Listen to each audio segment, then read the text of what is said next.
nangyayari sa bansa, watching this government crumble under corruption, watching institutions manipulated, watching the people suffer, watching the Philippines dragged to the brink, you know exactly how he would react. And we know that the man never minced words. He never hid from the truth. He never sugarcoated anything. And I know if he were with us today, ito sasabihin niya, alam ko, pagod na kayo. Pero huwag kayong matakot. Huwag kayong umatras. Ang Pilipinas, hindi pag-aari ng mga magnanakaw. Ang bansa ninyo, ito ang tahanan ninyo. Ito ang dugo at kinabukasan ng mga anak ninyo. Huwag ninyong hayaang sirain ng mga kahaman at traidor.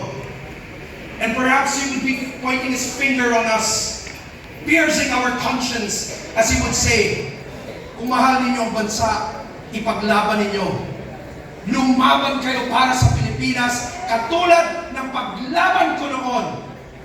Walang atrasan, walang iwanan, walang takot. And he would add, may Diyos, may bayan, may katotohanan.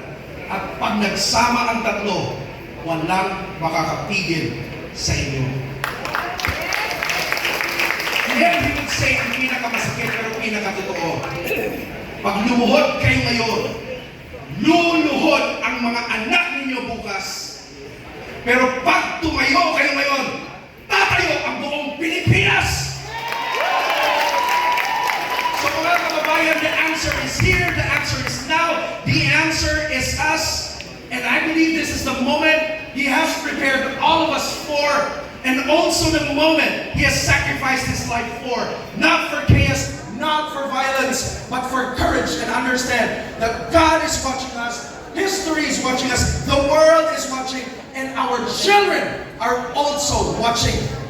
And if Tatay were to say his lasts in this event, probably would say, mahal ko ang Pilipinas, mahalin nyo rin. At kung mahal ninyo, ipaglaban ninyo, save the Philippines.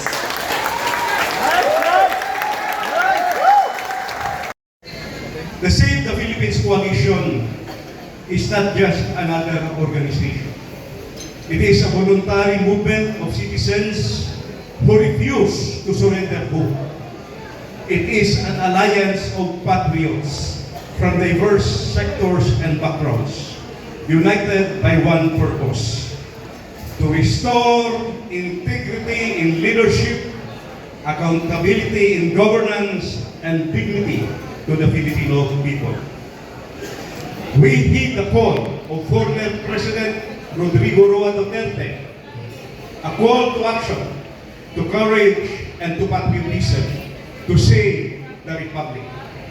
And in responding, we affirm that saving the Philippines means demanding change at the highest levels of power.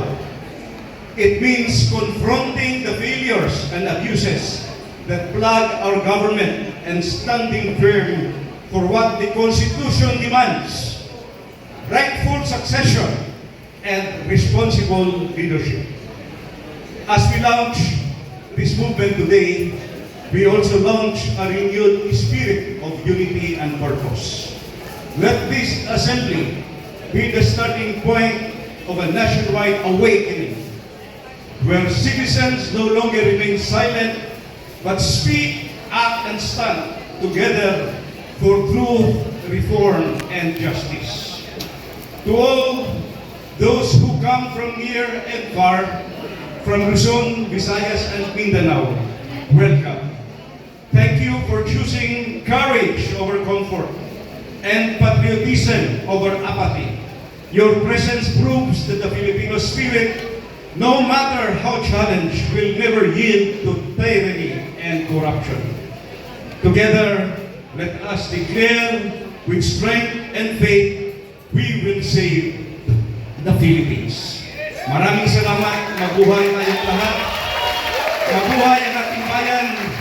Welcome to this new and momentous chapter in the history of the Filipino people.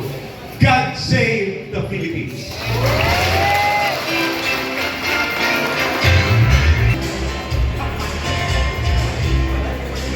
Pagpaumanino ninyo sa mga hindi nabanggit kanina, marami pala tayong mga makabago.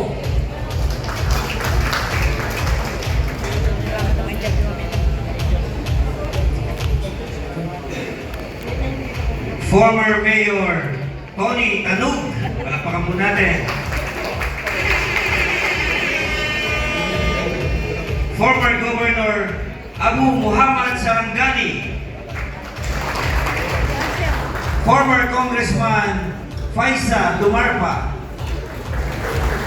Former Barangay Chairman Faisal Usman. Congressman and Mayor Jalil Sadiq. Former Mayor Aga Khan Haji Zaman. Former Vice Mayor Datungulong Samo. Former Vice Mayor Aziz Bora. Former Vice Mayor